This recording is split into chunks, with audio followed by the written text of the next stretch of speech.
दोस्तों, हमने जो है ना वो 1 से लेके 4 चैप्टर कंबाइंड करके ख़त्म कर लिए थे। क्लियर।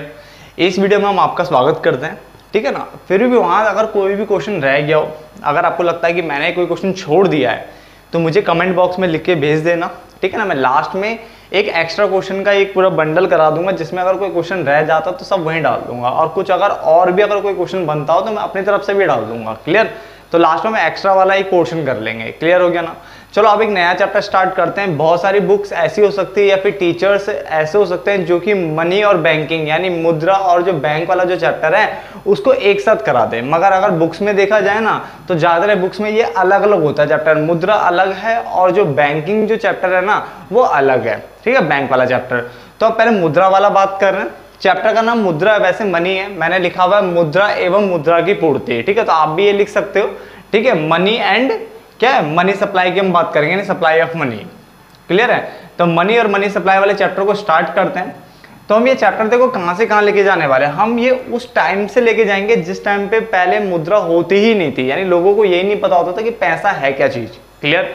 तो हम उस वाली स्टेज पे यानी उस वाले टाइम में पहुंचेंगे और वहां से लेकर के आज के इस करंट टाइम में आएंगे जहां पे हमारे पास मुद्रा है। स्टार्ट। तो बिल्कुल छोटा सा चैप्टर है, छोटे छोटे पार्ट्स में कर लेंगे इसे, ठीक है। छोटे छोटे पार्ट्स में करेंगे, छोटा सा चैप्टर है और बड़े प्यार से याद भी हो जाता है। तो सबसे पहली डेफिनेशन हमें जो पढ़नी है इस चैप्टर में वह है वस्तु विनिमय प्रणाली। क्या है? वस्तु विनिमय प्रणाली। अगर हम इसकी बात करें तो बार्टर सिस्टम है। कौन है? Barter system. ये आपको याद रखना है नाम, बार्टर सिस्टम। मैं यहाँ पे लिख देता हूँ, ठीक है ना, या भी लास्ट में लिख दूंगा, ठीक है। तो बार्टर सिस्टम आपको याद रखना है। पहले है क्या ये समझ लेते हैं, फिर मैं इसका नाम भी लिख लेता हूँ इंग्लिश में आपके लिए। तो हमने कहा देखो वस्तु विनिमय प्रणाली वह प्रणाली यानी ये वो सिस्टम है जिसमें वस्तु का विनिमय यानी वस्तु का जो एक्सचेंज होता था वो किससे होता था? वस्तु से होता था।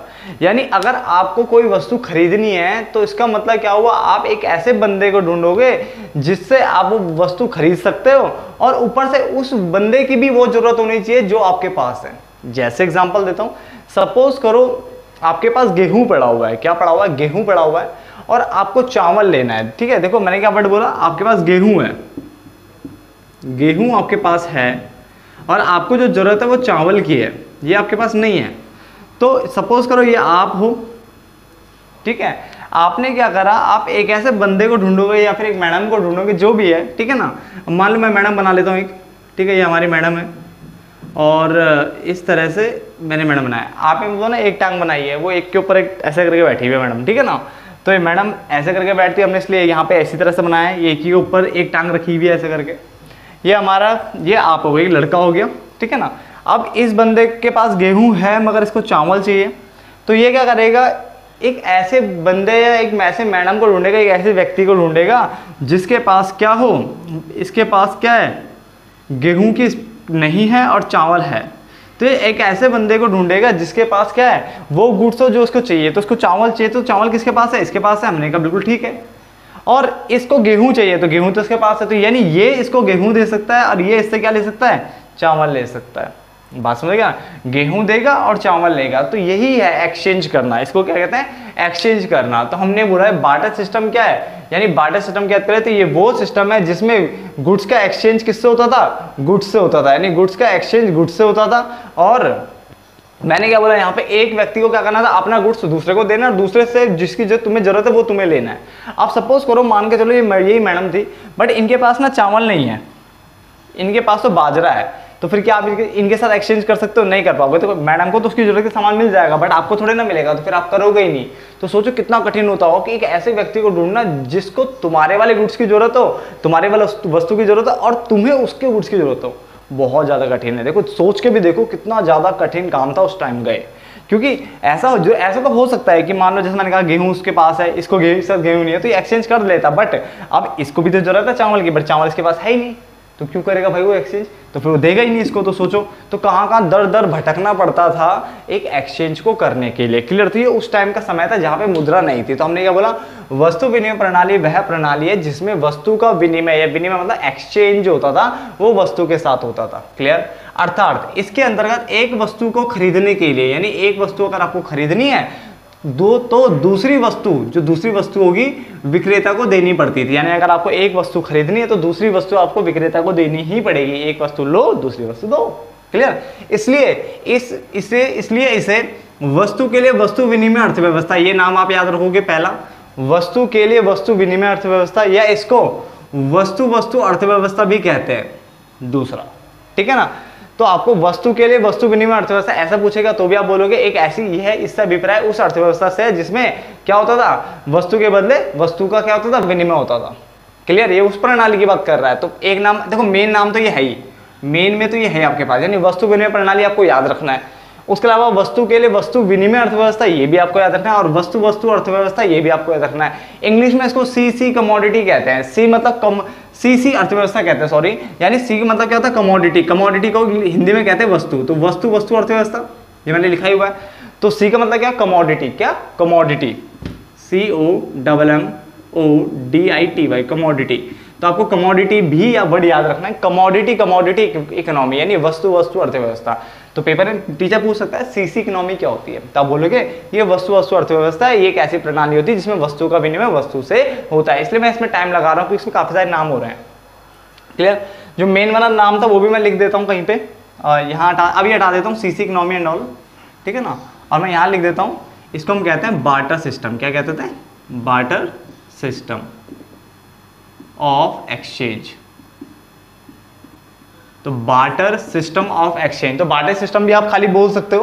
क्या बोल सकते हो? बार्टर सिस्टम भी खाली आप बोल सकते हो यहाँ पे। तो मैंने पूरा लिख दिया बार्टर सिस्टम ऑफ एक्सचेंज। तो देखो पहली डेफिनेशन आपकी क्लियर हो गई।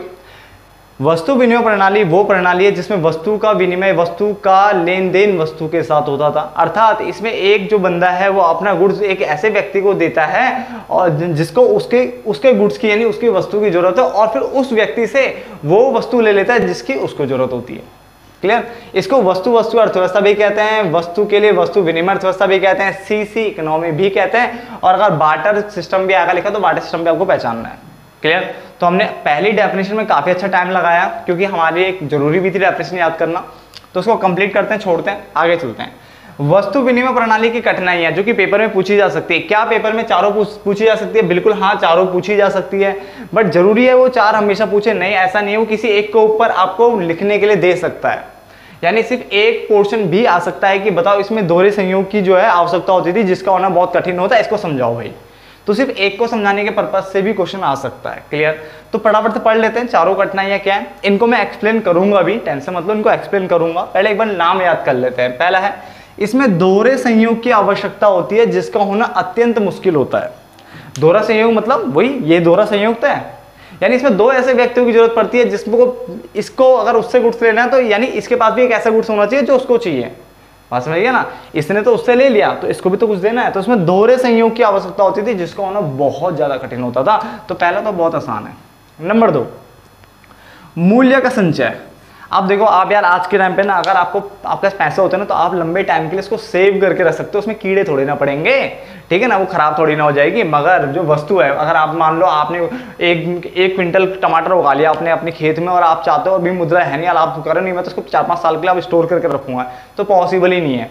ठीक है, आप ये गुड्स को यानी वस्तुओं को ज़्यादा लंबे टाइम तक संभाल के नहीं रख सकते, तो इसलिए संचय में भी क्या होती थी, कठिनाई होती थी। तो आप इसको चाहे तो 5 पॉइंट बना सकते हो। कैसे? पहला पॉइंट तो क्लियर, दूसरा सिर्फ मूल्य संचय में कठिनाई इतना बना सकते हो, और फिर तीसरा ये अलग, इसको अलग बना सकते हो अगर मन है तो, मूल्य हस्तांतरण में कठिनाई। बट मैंने एक साथ लिखा, मैं एक साथ ही समझा दूंगा। मूल्य हस्तांतरण में भी क्या होती थी, कठिनाई, यानी आप ना गुड्स के फॉर्म में हस्तांतरण नहीं ट्रांसफर करने में भी दिक्कत होती थी। पैसे को तो आप इजीली ट्रांसफर कर देते हो, है ना, बट यहाँ पे बहुत मुश्किल होता था। ये हम समझेंगे बिल्कुल अभी डिटेल में। तो ये 2 पॉइंट हो गए। तीसरा पॉइंट हमें जो पढ़ना है, भविष्य में किए जाने वाले भुगतान में कठिनाई। अब जो भविष्य में जितने भुगतान होते हैं ना उसको क्या बोलते हैं, स्थगित भुगतान भी कहते हैं। क्या कहते हैं? स्थगित। स्थगित मतलब जिनको अभी मैंने रोका हुआ है कि मैं इन फ्यूचर कर लूंगा, तो उसको बोलते हैं स्थगित। तो ये वर्ड आता है पेपर में कि स्थगित भुगतान क्या होते हैं, तो हम बोलेंगे भविष्य से संबंधित जितने भी भुगतान होते हैं उसे क्या कहते हैं, स्थगित भुगतान कहते हैं। और इसमें भी कठिनाई होती थी क्योंकि आज हम मनी की फॉर्म में अगर हम किसी से 1000 रुपये लेते हैं तो हमें पता है कि इंटरमिटेंस कैलकुलेट करके 1 महीने बाद उसको 1100 रुपये जो भी बनता है इंटरेस्ट हम उसको दे देते हैं, जो भी कैलकुलेट होगा, ठीक है ना, वो मैं अभी जान रहा हूँ कितना कैलकुलेट करना है। तो जितना भी इंटरेस्ट होता था उसको हम ले लेते थे। अभाव, ये अभाव है, ठीक है ना। तो ये होता था। बट आज के जो गुड्स के टाइम पे जाए पिछले टाइम में, तो अगर मैंने किसी से 1 किलो टमाटर लिए तो भाई मैं कितने गुड्स दूँ उससे वापस। अगर किसी ने आपको गाय बांधने के लिए दिया तो भाई साहब उसको क्या वापस करोगे, विद बछड़ा या सिर्फ गाय गाय करोगे? तो ये बहुत सोचने वाली बात है। तो यानी भविष्य से संबंधित जो भुगतान होते थे उसमें दिक्कत होती थी।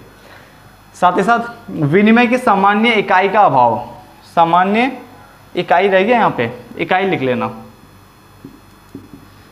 ऐसे लिखते हैं इकाई, तो इकाई लिख लेना, सामान्य इकाई का अभाव, ठीक है ना, जिसको हम कहते हैं विनिमय की सामान्य इकाई। यानी क्या था यहाँ पे, मुद्रा का अभाव था। वो तो पता ही है, मुद्रा थी नहीं तो मुद्रा का अभाव, अभाव मतलब कमी तो होगी, ठीक है ना। तो यहाँ तक फटाफट से उतार लो। ये बहुत अच्छा पॉइंट था, बहुत अच्छा पोर्शन है जो कि हमें समझना है, टाइम लगाना है, ठीक है। उसके बाद हम मुद्रा में पहुंच जाएंगे फटाफट से।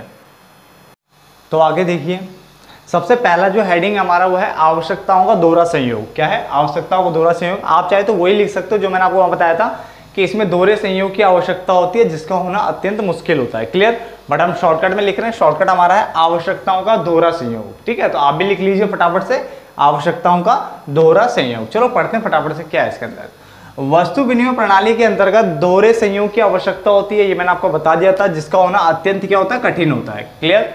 अब आवश्यकता का दोहरा संयोग होता क्या है, इसमें मैंने बताया हुआ है कि इससे अभिप्राय यह है कि एक व्यक्ति की वस्तु, यानी मान के चलो ये आपका एक व्यक्ति है ए, यानी इसकी वस्तु जो है दूसरे की आवश्यकता को, यानी इसकी जो वस्तु है ये दूसरा जो लोग बंदा है व्यक्ति यानी बी, ए व्यक्ति की वस्तु दूसरे व्यक्ति यानी कौन, बी की आवश्यकता को, और दूसरे व्यक्ति इसकी वस्तु पहले व्यक्ति की आवश्यकता को क्या करती है, पूरा करती है। क्या कह रहा है, पहले व्यक्ति की वस्तु दूसरे व्यक्ति की वो आवश्यकता को पूरा करती हो, और दूसरे व्यक्ति की जो वस्तु हो पहले की आवश्यकता को क्या करती हो, पूरा करती हो।